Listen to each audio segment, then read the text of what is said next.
इयत्ता 7वीतील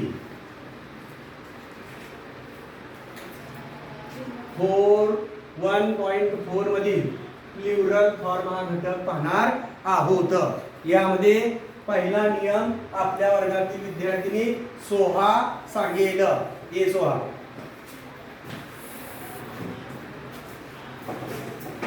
सामान्यपणे नामाला यस किंवा इयस प्रत्यय लावून अनेकवचन शब्द बनवतात। बरोबर। तर पहिला नियम काय?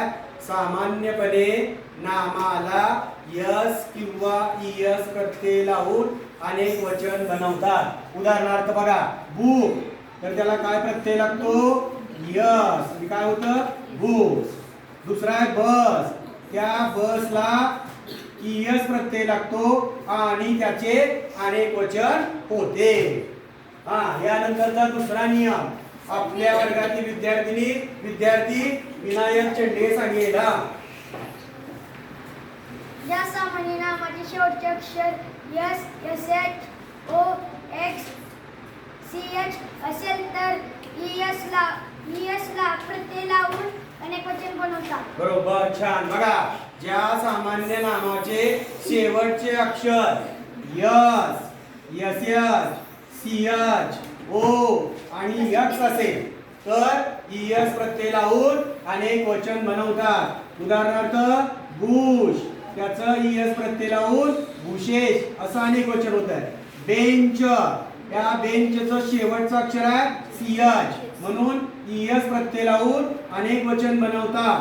तिसरा शब्द आहे टोमॅटो, त्याचं अनेक वचन बनवताना आपल्या लक्षात असलं पाहिजे की शेवटचं अक्षर ओ आहे, म्हणून ईएस प्रत्यय लावून अनेक वचन बनवतात। पुढचा शब्द आहे हॉक्स, हॉक्सचं शेवटचं अक्षर एक्स आहे, म्हणून त्याला ईएस प्रत्यय लावून अनेक वचन बनवतात। नियम नंबर 3 श्रेया आता सांगते।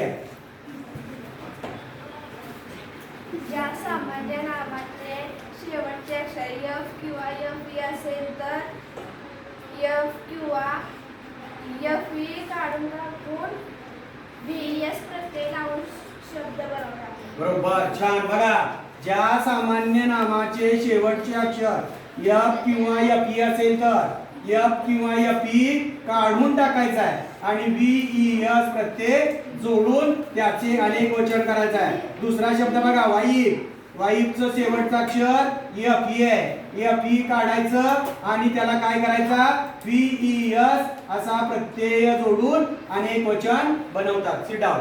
पुढचा नियम आहे बघा, ज्या सामान्य नामाचे शेवटचे अक्षर वाय असेल आणि त्यापूर्वी जर व्यंजन असेल तर अनेक वचन करताना शेवटचं वाय काढून टाकावं।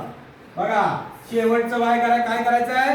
काढून टाकायचं आहे आणि आईएस हा प्रत्यय जोडून अनेक वचन बनवतात। यात पण बघा, कंट्री मध्ये शेवटचं अक्षर वाय आहे आणि त्याच्या अगोदर व्यंजन आहे, म्हणून वाय काढून टाकतात आणि आईएस प्रत्यय जोडून अनेक वचन बनवतात। अशी जी तुम्हाला उदाहरणं दिली ती उदाहरणं उद्या येताना आपण काय करायचे? सोडवून आणायची आहेत। कुणाला काय शंका असली तर विचारायचं, म्हणजे आपल्याला समजतं की आपल्याला विद्यार्थ्याला काय येतंय, काय कोणती अडचण आहे। तर आपला प्लुरल फॉर्म युनिट नंबर 1.4 मधला घटक इथं संपत आहे।